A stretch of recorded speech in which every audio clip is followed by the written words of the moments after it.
Hello. ഉച്ചക്ക് കുറേ കാലങ്ങൾക്ക് ശേഷോ ഞാൻ വീട്ടിന്ന് ഭക്ഷണം കഴിച്ചു. അങ്ങനെ കഴിക്കാനൊരു കാരണമുണ്ട്. കുറേ നാളുകൾക്ക് ശേഷോ ഞാനൊന്ന് കുക്ക് ചെയ്തേ.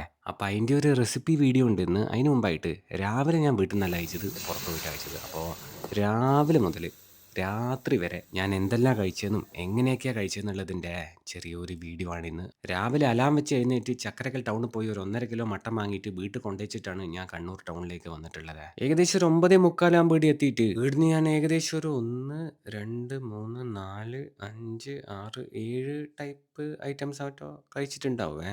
ഇവിടെ കയറി വരുമ്പോൾ തന്നെ ലെഫ്റ്റ് സൈഡിൽ ഞാൻ കണ്ട കാഴ്ച ദോശ മാവ് ആ ചൂട് തവയിലേക്ക് അങ്ങോട്ട് ഒഴിക്കുന്നത്. അപ്പം ഞാനും കൈയോടെ 2 ദോശ ഓർഡർ ചെയ്തു. ഒന്ന് മസാല ദോശയാണ്, മറ്റേത് ഗീ പൊടി ദോശയാണ്. അപ്പോൾ ആദ്യം നമ്മളെ ഗീ പൊടി ദോശ കഴിച്ചു നോക്കിയത്. അതിൻ്റെ കൂടെ 2 ചട്നി ഉണ്ട്. തേങ്ങാ ചട്നി ഉണ്ട്, തക്കാളി ചട്നി ഉണ്ട്, പിന്നെ ചെറിയൊരു പാത്രത്തിൽ സാമ്പാറും. വെറുതെ പേരിനൊരു പശു നെയ്യൊന്നല്ല കേട്ടോ ഇവർ ദോശ ഉണ്ടാക്കാൻ ഇവിടെ യൂസ് ചെയ്യുന്നത്. നന്ദിനീൻ്റെ നെയ്യില്ലേ, അതാ. അതിന് വേറെ തന്നെ ഒരു മണാ മോനെ. ആ നെയ്യിൻ്റെ ഫ്ലേവറിലെ സെറ്റാണ്. പക്ഷേ ദോശേൻ്റെ കൂട്ട് ഒന്നും കൂടെ ഒന്ന് സെറ്റാവാനുണ്ടായിരുന്നു. അതിന് ശേഷം നമ്മളെ ഇത് കഴിച്ച് ഈ മസാല ദോശ, നമ്മളെ ഗീ പൊടി ദോശ കഴിച്ചതിന് ശേഷം ഈ മസാല ദോശ കഴിച്ച്. ഇത് കുറച്ചും കൂടെ ഒന്ന് ക്രിസ്പി ആവണമായിരുന്നു. അതിൻ്റെ മസാലയെല്ലാം ടേസ്റ്റെല്ലാം ഉണ്ട്, പക്ഷേ ദോശ ക്രിസ്പി അല്ലായിരുന്നു. പിന്നെ ആ കൂട്ട് ഒന്നും കൂടെ ഒന്ന് ചെറുതായിട്ട് സെറ്റാവാനുള്ള പോലെ എനിക്ക് തോന്നി. അപ്പോൾ ആ 2 ദോശയും കഴിച്ചതിന് ശേഷം നെക്സ്റ്റ് 2 ഐറ്റംസ് ഓർഡർ ചെയ്തിട്ടുണ്ട്. അതിൽ ആദ്യത്തെ ഐറ്റമാണ് ഈ പുട്ടും ചിക്കൻ മിക്സും. രാവിലെ തന്നെ ഈ ഐറ്റം കണ്ണൂർ എവിടെയും കിട്ടൂല എന്നാണ് എൻ്റെ ഒരു നിഗമനം. വൈകുന്നേരം പിന്നെ കുറേ തട്ടുകടയിലും ആടിയിടിയെല്ലാം ആയിട്ട് കിട്ടും. പക്ഷേ രാവിലെ ഇവിടെ മാത്രമേ കിട്ടൂ എന്നാണ് ഇവരും എന്നോട് പറഞ്ഞത്. അപ്പോൾ അതൊന്ന് കഴിച്ച് നോക്കിക്കളയാന്ന് വിചാരിച്ചിട്ട് ഒരു പ്ലേറ്റ് പുട്ടും ചിക്കൻ മിക്സ് ഓർഡർ ചെയ്തിട്ടുണ്ട്. ഒരു മുട്ടേൻ്റെ ഷേപ്പുള്ള വെള്ള കളറുള്ള കോപ്പർ പ്ലേറ്റിൽ ഒരു കഷ്ണം വാഴ ഇലയെല്ലാം മുറിച്ച് വെച്ചിട്ട് അതിൻ്റെ അകത്താണ് ഇത് സെർവ് ചെയ്യുന്നത്. അങ്ങനെ ആ പ്ലേറ്റുമായിട്ട് ആടെ പോയി ഇരുന്നിട്ട് ഞാൻ പതുക്കെ കഴിക്കാൻ തുടങ്ങി. ഇതിൻ്റെ അകത്തൊരു സ്പൂൺ ഇട്ടുതന്നേനു. അത് ഞാൻ പിന്നെ നൈസായിട്ട് അങ്ങോട്ട് സൈഡിലേക്ക് മാറ്റി വെച്ചിട്ട് കൈകൊണ്ട് ചെറിയൊരു കഷ്ണം ചിക്കൻ പീസ് ഇതാ ഇങ്ങനെ ഇങ്ങോട്ട് എടുത്തിട്ട് അത് ആ പുട്ടിൻ്റെ കൂടെ വെച്ച് എന്നിട്ട് ലേശം ഉള്ളിയും കൂടെ ചേർത്ത് വെച്ചിട്ട് കഴിച്ച് നോക്കിയേ. ഈ പുട്ട് സോഫ്റ്റ് ആണോ എന്ന് ചോദിച്ചു കഴിഞ്ഞാൽ അതേ, പുട്ട് നല്ല സോഫ്റ്റാണ്, കുഴപ്പമൊന്നുമില്ല. ചിക്കൻ കറി ടേസ്റ്റ് ഉണ്ടോ എന്ന് ചോദിച്ചു കഴിഞ്ഞാൽ ടേസ്റ്റ് എല്ലാം ഉണ്ട്. വീട്ടിൽ നിന്നെല്ലാം ആക്കുന്ന ഒരു ടൈപ്പ് ചിക്കൻ കറി പോലെ ഉണ്ട്. പക്ഷേ പുട്ട് ചിക്കൻ മിക്സ് എന്ന് പറയുമ്പോൾ കിട്ടുന്ന ആ ഒരു ഫീൽ ഉണ്ടല്ലോ തട്ടുകടയിൽ, ആ ഒരു ഫീൽ ഉണ്ടല്ലോ അത് അത് വന്നില്ലപ്പാ.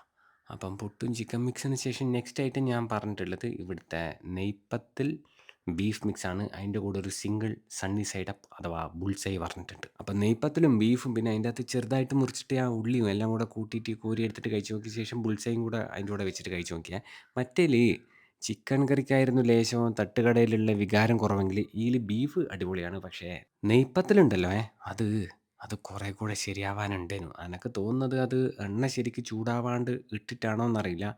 കാരണം ആ മാവുണ്ടല്ലോ അതിങ്ങനെ പറ്റി പറ്റി കളിക്കുന്നുണ്ടേനു. ഓരോ തവണ ഇതിങ്ങനെ കോരിയെടുത്ത് കഴിക്കുമ്പോൾ ആ നെയ്പ്പത്തിലുണ്ടല്ലോ അതിങ്ങനെ സ്റ്റിക്കി ആയിട്ട് കളിക്കുന്നുണ്ടേനു. അതിൻ്റെ ഒരു മാവിൻ്റെ ടേസ്റ്റ് ഇങ്ങനെ വരുന്നുണ്ടേനും. പിന്നെ ജീരകെല്ലാം അതിൻ്റെ അകത്ത് കുറവുള്ള പോലെ എനിക്ക് ചെറുതായിട്ട് തോന്നി. ആ നെയ്പ്പത്തിൽ ബീഫ് മിക്സ് പറഞ്ഞുതരാം. അത് ഉണ്ടാക്കുന്നതിൻ്റെ ഇടയ്ക്ക് അതിൻ്റെ തൊട്ട് ബാക്ക് സൈഡിൽ നിന്ന് ആടുന്ന് ചങ്ങായി പൊറോട്ട ഇങ്ങനെ അടിക്കുന്നുണ്ടേനു. അത് കണ്ടേരം എനിക്ക് സത്യമായിട്ട് സഹിച്ചില്ല. അപ്പാടന്നെ ഞാൻ 2 പൊറോട്ടയും പറഞ്ഞ് അതിൻ്റെ കൂടെ ചേർത്ത് പിടിക്കാനായിട്ട് അയില മുളകിട്ടയും പറഞ്ഞു. ആ മുളകിട്ടത് ചൂട് പൊറോട്ടേൻ്റെ മേലെ അങ്ങോട്ട് ഒഴിച്ച് എന്നിട്ട് അയിലേൻ്റെ പീസ് എടുത്തിട്ട് പൊറോട്ടേൻ്റെ ഏകദേശം അപ്പുറത്തെ സൈഡിലാടെ വെച്ചിട്ട് പൊറോട്ടേൻ്റെ ഇപ്പുറത്തെ സൈഡിൽ നിന്ന് ചെറിയൊരു കഷ്ണം ഇങ്ങനെ ഇങ്ങോട്ട് പതുക്കെ ഇങ്ങനെ കീറിയെടുത്തേ. എന്നിട്ട് ഈ അയിലേൻ്റെ മേലെ ഇങ്ങനെ വെച്ചിട്ട് പതുക്കെ അയിലേനെ ഒന്ന് പിടിച്ചിട്ട് വിരലോണ്ട് ഇങ്ങനെ അമർത്തിയിട്ട് പൊറോട്ടയും അയിലയും കൂടെ ചേർത്ത് കഴിച്ചു നോക്കിയേട്ടാ. ആ മുളകിട്ട നല്ല ടേസ്റ്റ് ഉണ്ട്, പൊറോട്ടയും ടേസ്റ്റ് ഉണ്ട്. പക്ഷേ അയില ഉണ്ടല്ലേ, അയില ഭയങ്കര ഉറപ്പുണ്ടേനു. അതിവരെ കുറ്റം പറഞ്ഞിട്ട് കാര്യമില്ല എന്നാണ് ഞാൻ പറയാം. കാരണം ഒരു 2 ദിവസം മുമ്പേ മട്ടന്നൂർ ചോമ്പാല മീൻ മാർക്കറ്റിൽ നിന്ന് ഞാനൊരു അയില വാങ്ങിനേനു. അതും ഇതേപോലെ തന്നെയാണ് കേട്ടോ, ഭയങ്കര ഉറപ്പായിരുന്നു. പിന്നെ ഒരു ചൂട് വിത്തൗട്ട് ചായ, ഡബിൾ സ്ട്രോങ് ചായയും കുടിച്ച്. നെക്സ്റ്റ് ഐറ്റം ഞാൻ ഓർഡർ ചെയ്തത് ചിക്കൻ സ്റ്റൂ ആയിരുന്നു. അപ്പം ചിക്കൻ സ്റ്റൂവിൻ്റെ കൂടെ പൊറോട്ട തന്നെ കഴിക്കണോ അല്ലെങ്കിൽ വെള്ളയപ്പം കഴിക്കണോ അല്ലെങ്കിൽ പുട്ട് കഴിക്കണോ എന്നുള്ളൊരു ചെറിയ കൺഫ്യൂഷനിലായിരുന്നു. അവസാനം വെള്ളയപ്പത്തിൽ ഉറപ്പിച്ച്. ആ തീരുമാനം ചെറുതായിട്ടൊന്ന് പാളിപ്പോയിന്ന് ഈ വെള്ളയപ്പം കഴിച്ചപ്പോൾ എനിക്ക് തോന്നിപ്പോയി എന്നുള്ളതൊരു സത്യമാണ്. എന്താ സംഭവിച്ചതെന്ന് വെച്ചാൽ വെള്ളയപ്പത്തിന് അങ്ങനെ പുളിപ്പോ കാര്യങ്ങളോ അല്ലെങ്കിൽ പറ്റിപ്പിടിക്കുന്നൊന്നും ഉണ്ടായിട്ടില്ല. പക്ഷേ കുറച്ച് ഓവർ സ്വീറ്റ് ആണ് കേട്ടോ വെള്ളയപ്പം. പിന്നെ ഒരു ലൈറ്റ് മഞ്ഞ കളറും ഉണ്ടായിരുന്നു. ചിക്കൻ സ്റ്റൂ വലിയ തിരക്കേടില്ല, എന്നാലും കുറച്ചും കൂടെ ഒരു എരിവും വേണേനും പിന്നെ കുരുമുളകിൻ്റെ ആ ഒരു ചെറിയ കുത്തലും കൂടി ഉണ്ടായിരുന്നെങ്കിൽ ഭയങ്കര ടേസ്റ്റ് ഉണ്ടാവും കേട്ടോ. ബ്രെഡിൻ്റെ കൂടെയെല്ലാം പോകുന്ന കോമ്പിനേഷനാണ് ബ്രെഡ് ആൻഡ് സ്റ്റൂ എന്ന് പറഞ്ഞിട്ട്. അതിന് പറ്റിയ കറിയിനത്. അപ്പോൾ അതിന് ശേഷം ഞാൻ ഒരു ഫിൽറ്റർ കോഫിയും പറഞ്ഞിട്ടുണ്ട്. ഇവർ പുതിയതായിട്ട് ഇറക്കിയതാണെന്നാണ് പറഞ്ഞത്. അപ്പോൾ അതൊന്ന് കുടിച്ച് നോക്കിക്കളയാന്ന് വിചാരിച്ച്. ഫിൽറ്റർ കോഫീൻ്റെ ആ ഒരു യഥാർത്ഥ ടേസ്റ്റ് മനസ്സിലാവേണ്ടെങ്കിൽ എൻ്റെ അഭിപ്രായത്തിൽ എന്തായാലും കുറച്ച് മധുരമാണ്. അപ്പോൾ സ്ഥിരം ഇവരിടുന്ന അത്ര മധുരം വേണ്ടാന്ന് പറഞ്ഞ് കുറച്ചിട്ട് ഇട്ടോന്ന് പറഞ്ഞു കേട്ടോ. അപ്പോൾ അങ്ങനെ ഫിൽറ്റർ കോഫി റെഡി ആയിട്ടുണ്ട്. ലേശം അതിൻ്റെ മേലെ ആ കാപ്പിയെല്ലാം ഇങ്ങനെ വെച്ചിട്ട് ഞാൻ ആ ഗ്ലാസ്സുമായിട്ട് എടുത്തിട്ട് അവിടെ പോയിരുന്നിട്ട് ഇങ്ങനെ തണുപ്പിച്ച് ആറ്റിയിട്ട് കുടിച്ച് നോക്കി. അടിപൊളി ടേസ്റ്റ് കേട്ടോ. ഞാൻ വെറുതെ പറഞ്ഞല്ല. എനിക്ക് ഭയങ്കര ഇഷ്ടപ്പെടുന്നു ഇവിടുത്തെ ഫിൽറ്റർ കോഫി. അപ്പോൾ സ്പോട്ട് വരുന്നത് കണ്ണൂർ എസ് എൻ പാർക്ക് കഴിഞ്ഞ് പയ്യാമ്പലത്തെ ഗസലാണ്. ഇവരെ ബിരിയാണിയും എൻ്റെ ഒരു ഫേവറേറ്റാണ്. ഇവിടെ കിട്ടുന്നതിനേക്കാളും നല്ല ബിരിയാണി ഇപ്പം കണ്ണൂർ ജില്ലയിൽ കിട്ടുന്നില്ല എന്നാണ് എൻ്റെ ഒരു അഭിപ്രായം. അവിടെ നിന്നിറങ്ങിയ ഞാൻ നേരെ പാസ്പോർട്ട് ഓഫീസ് വഴി പോയത് ഒന്ന് ഒന്ന് തണുപ്പിക്കാൻ വേണ്ടിയിട്ടാണ്. അങ്ങനെ ഈടെ എത്തിയിട്ട് ഈടുന്ന് 2 ഷേക്ക് ഓർഡർ ചെയ്തിട്ടുണ്ട്. ഈടെ ഒരു പുതിയ സ്പെഷ്യൽ ഷേക്ക് വന്നിട്ടുണ്ട്. അതിന് കറക്റ്റ് പേരൊന്നും ഇവർ ഇട്ടിട്ടില്ല. ടുഡേ സ്പെഷ്യൽ എന്നാണ് ഇപ്പോൾ ഇവരെല്ലാവരും അങ്ങോട്ടും ഇങ്ങോട്ടും ഇതിനെ വിളിക്കുന്നത്. അപ്പോൾ ഇതിൻ്റെ അകത്ത് പ്രീമിയം ഡേറ്റ്സ് വരുന്നുണ്ട്, ഇളനീര് വരുന്നുണ്ട്, പിന്നെ റോസ്റ്റഡ് അണ്ടിപ്പരിപ്പ് വരുന്നുണ്ട്, നോർമൽ അണ്ടിപ്പരിപ്പ് വരുന്നുണ്ട്, ബദാമുണ്ട്, പിന്നെ ഫിഗും ഉണ്ട് കേട്ടോ. ഇതിൻ്റെ അകത്ത് ഒരു തരി പോലും പഞ്ചസാര ആഡ് ചെയ്യുന്നില്ല. പിന്നെ ഇവിടുത്തെ ഷേക്കിലൊന്നും ഐസ്ക്രീമും ഇടലില്ല. കുടിച്ച് നോക്കിയാൽ ഒരു രക്ഷയില്ലാത്ത ടേസ്റ്റ് കേട്ടോ. മധുരം ഇടാണ്ട് ഇത്രയും ടേസ്റ്റുള്ളൊരു ഷേക്ക് എൻ്റെ ജീവിതത്തിൽ ഇതുവരെ ഞാൻ കുടിച്ചിട്ടില്ല. 140 ആ ടുഡേ സ്പെഷ്യലിന് അവരങ്ങോട്ടും ഇങ്ങോട്ടും വിളിക്കുന്ന ആ ഷേക്കിൻ്റെ റേറ്റ്. അതിന് ശേഷം ഇവരെ വേറൊരു സ്പെഷ്യൽ ഷേക്കും കൂടെ ഞാൻ ട്രൈ ചെയ്ത്. ഇതിൻ്റെ പേര് സ്പെഷ്യൽ കടി ഷേക്ക് എന്നാണ്. ഇതിന് 110 റേറ്റ്. സാധാരണ ഇടുന്ന അത്ര പഞ്ചസാര വേണ്ടാന്ന് ഞാൻ പറഞ്ഞ് ലേശം കുറച്ചിട്ടാൽ മതിയെന്ന്. ഇതിൻ്റെ അകത്ത് വരുന്നത് റോസ്റ്റഡ് അണ്ടിപ്പരിപ്പുണ്ട്, നോർമൽ അണ്ടിപ്പരിപ്പുണ്ട്, പിന്നെ കുടിക്കുമ്പം കടിക്കാനായിട്ട് ഇത് എന്നാ അത്തിപ്പഴമുണ്ട്, പിന്നെ ബദാമുണ്ട്. അപ്പോൾ അത് എല്ലാം മിക്സീൻ്റെ ജാറിലിട്ടിട്ട് സ്പൂൺ കൊണ്ട് നല്ലോണം മിക്സാക്കിയ ശേഷം ഇതേ ഈ ഗ്ലാസ്സിലിതാ ഇങ്ങനെ അങ്ങോട്ട് ഒഴിച്ച് തരുവേ. കുറച്ച് കസ്റ്റമർ കംപ്ലയിൻറ്റ്സ് ഉണ്ടായതുകൊണ്ട് റോസ്റ്റഡ് അണ്ടിപ്പരിപ്പിൻ്റെ ക്വാളിറ്റി ഇപ്പം മാറ്റിയിട്ട് കുറച്ചും കൂടെ നല്ല ക്വാളിറ്റി എടുക്കുന്നതെന്ന് ജാബർക്ക് എന്നോട് പ്രത്യേകം പറഞ്ഞത്. അപ്പോൾ ഇതും കുടിച്ച് നോക്കി. ഈ സ്പെഷ്യൽ കടി ഷേക്ക് നല്ല നല്ല ടേസ്റ്റെല്ലാം ഉണ്ട്. പക്ഷേ മറ്റേ ടുഡേ സ്പെഷ്യൽ ഉണ്ടല്ലോ, അതൊരു രക്ഷയില്ലാത്തതായിട്ടാണ് കേട്ടോ. അപ്പോൾ ഈ സ്പോട്ട് നമ്മളെ കണ്ണൂർ അഴീക്കോട് റോട്ടിൽ പൂതപ്പാറയുള്ള SA juice and SA cafe ആണ്. നമ്മളെ ജാബർഖാൻ്റെ ഷെയ്ക്ക് എന്ന് പറഞ്ഞാൽ തന്നെ മിക്ക ആളുകൾക്കും അറിയാം. അപ്പോൾ അത് കഴിഞ്ഞ് ഞാൻ വീട്ടിലേക്ക് പോയി നേരെ. വീട്ടിലെത്തുമ്പോഴത്തേക്കും ഏകദേശം ഒരു 12 മണി ആയിട്ടുണ്ടാവും. അപ്പോൾ നമ്മളെ മറ്റേ അതിർപ്പത്തിൻ്റെ ആട്ടുംകറി ഉണ്ടാക്കണമല്ലോ, അതിനുള്ള പരിപാടിയാണ്. എന്നാൽ പിന്നെ ലേറ്റ് ആക്കുന്നില്ല, വേഗം തുടങ്ങുന്നതാണ്. ഇനി ഇത് ഉണ്ടാക്കിയിട്ട് വേണം എനിക്ക് ചോറ് കഴിക്കാൻ വേണ്ടിയിട്ട്. അപ്പോൾ ഒരു പാനിൽ ലേശം വെളിച്ചെണ്ണ ഒഴിച്ച് അത് ചൂടാകുമ്പോൾ അതിൻ്റെ അകത്തേക്ക് ഇഞ്ചി, വെളുത്തുള്ളി, പച്ചമുളക് ഇട്ടിട്ടൊന്ന് വഴറ്റിയെടുക്കുക. എന്നിട്ട് അതൊന്ന് വഴന്ന് വരുമ്പോൾ അതിൻ്റെ അകത്തേക്ക് ഒരു ഉള്ളി, കുറച്ച് ചെറിയുള്ളി ഇട്ടിട്ട് അതും ഒന്ന് വഴറ്റിയെടുക്കുക. അതൊന്ന് നൈസായിട്ട് വഴന്ന് വരുമ്പോൾ അതിൻ്റെ അകത്തേക്ക് 1 ടേബിൾ സ്പൂൺ കൊത്തമ്പാരി പൊടിയും 1 ടീസ്പൂൺ കുരുമുളക് പൊടിയും ഇടുക.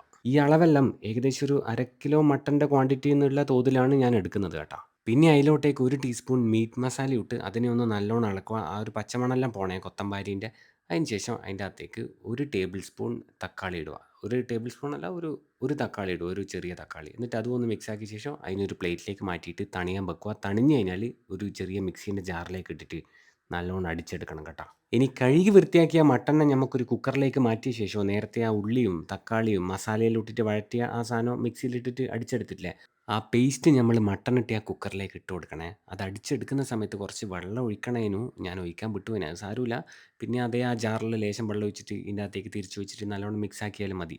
പിന്നെ നിങ്ങൾക്ക് വേണ്ടെങ്കിൽ കുറച്ചും കൂടെ വെള്ളം നിങ്ങൾ ആവശ്യാനുസരണം ഒഴിച്ചു കൊടുക്കുന്നതിലും തെറ്റൊന്നുമില്ല. അതിന് ശേഷം കുക്കർ മൂടിയിട്ട് വലിയ തീയിൽ ഒരു 4 വിസിലും ചെറിയ തീയിൽ ഒരു 3 വിസിലും വന്നോട്ടെ. ആ വിസിൽ വരുന്നതിൻ്റെ ഇടയ്ക്ക് ഒരു മിക്സീൻ്റെ ജാറിൽ ഒരു മുറി തേങ്ങയും ഒരു 7-8 അണ്ടിപ്പരിപ്പ് വെള്ളത്തിൽ പൊതിർത്തതും പിന്നെ കുറച്ച് വെള്ളം ഒഴിച്ചിട്ടൊന്ന് അടിച്ചെടുക്കണേ, തേങ്ങാപ്പാലെടുക്കാൻ വേണ്ടിയിട്ട്. ഇപ്പം നിങ്ങളെ മുന്നിൽ ഈ കുക്കറിൽ കാണുന്നതാണ് നല്ലോണം വെന്ത് വന്നിട്ടുള്ള ഈ മട്ടൺ. അതിൻ്റെ അകത്തേക്ക് മിക്സീൻ്റെ ജാറിലിട്ട് അടിച്ചെടുത്ത തേങ്ങയും അണ്ടിപ്പരിപ്പിലുമില്ലേ ആ പാല് ഇതാ ഇങ്ങനെ അങ്ങോട്ട് ഒഴിച്ചു കൊടുക്കുക. 1-ാം പാലാണ്. എന്നിട്ട് അത് വളരെ ലോ ഫ്ലെയിമിൽ അവിടെ വെക്കണേ. ഇനി ഞാൻ ചെയ്യാൻ പോകുന്ന സ്റ്റെപ്പ് നിങ്ങൾക്ക് വേണ്ടെങ്കിൽ ഒഴിവാക്കാം, അല്ലെങ്കിൽ ചെയ്യാം. ഒരു ചെറിയ കടായിൽ ലേശം എണ്ണ ഒഴിച്ച് അത് ചൂടാകുമ്പോൾ അതിൻ്റെ അകത്ത് കറിവേപ്പിലയും വെളുത്തുള്ളി ഇട്ടിട്ട് പിന്നെ കുറച്ച് ആ മീറ്റ് മസാല ഇട്ടിട്ട് നല്ലോണം മിക്സ് ആക്കിയിട്ട് വേണ്ടെങ്കിൽ നമ്മളെ മട്ടൻ്റെ ആ കറിയിലേക്ക് ഒഴിച്ച് കൊടുക്കുക, അല്ലെങ്കിൽ ഒഴിച്ച് കൊടുക്കാണ്ടിരിക്കുക. അത് നിങ്ങളുടെ ഇഷ്ടമാണ്. എന്നിട്ട് നല്ലോണം ഒന്ന് മിക്സ് ആക്കുക കേട്ടോ. പിന്നെ അധികം തിളക്കാൻ പാടില്ല. തേങ്ങാപ്പാൽ ഒഴിച്ച ശേഷം അധികം തിളച്ച് കഴിഞ്ഞാൽ കാര്യം പോക്കാ.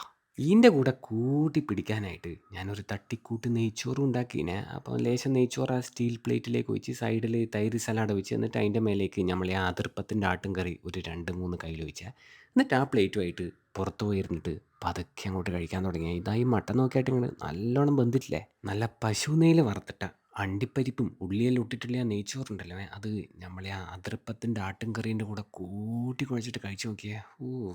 ഞാൻ ഉണ്ടാക്കിയോണ്ട് പറയുന്നതല്ല കേട്ടാ, നല്ല ടേസ്റ്റ് ഉണ്ടായിരുന്നു. ആ തേങ്ങാപ്പാലിൻ്റെയും ആ അണ്ടിപ്പരിപ്പിൻ്റെ ഒരു ഫ്ലേവറും പിന്നെ കുരുമുളകിൻ്റെ ആ ഒരു കുത്തും എല്ലാം കൂടെ വന്നപ്പം ഭയങ്കര ടേസ്റ്റ് ഉണ്ടായിരുന്നു. പിന്നെ ചെറിയൊരു പ്രശ്നം എനിക്ക് തോന്നിയത് 1/2 കിലോ മട്ടൺ ഇട്ടത് ലേശം കുറഞ്ഞു പോയിനി. 1 കിലോന് ഇട്ടാൽ മതിയേനു. അപ്പോൾ ഉച്ചക്കത്തെ അങ്ങനെ മംഗളമായിട്ട് കഴിഞ്ഞ് പിന്നെ വീട്ടിൽ നിന്ന് തന്നെ വൈകുന്നേരം ചായയെല്ലാം കുടിച്ചു. ഇനി രാത്രിയത്തെ കാര്യമാണല്ലോ.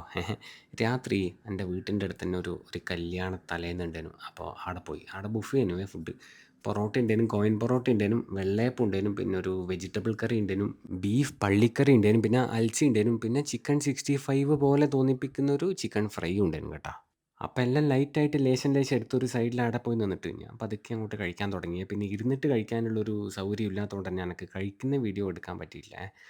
അപ്പോൾ ഇതെല്ലാമാണ് ഞാൻ എടുത്തിട്ടുണ്ടായിരുന്നത്. പിന്നെ ലേശം സലാഡും ഉണ്ടായിരുന്നു. അധികമൊന്നും കഴിച്ചിട്ടേ ഇല്ലേ. 2 റൗണ്ട് മാത്രമേ കഴിച്ചിട്ടുള്ളൂ. പിന്നെ ഡെസേർട്ടായിട്ട് മൈസൂർ പാക്ക് മാത്രമേ ഉണ്ടായിട്ടുള്ളൂ. അത് ഞാൻ പിന്നെ കഴിച്ചില്ല. അതിന് ശേഷം നമ്മളെ കസിൻസായിട്ട് പുറത്ത് പോയിട്ട് ഓരോ കാലി ചായയും കുടിച്ചേട്ടാ. എന്നാൽ പിന്നെ വേറൊന്നുമില്ലല്ലോ അല്ലേ.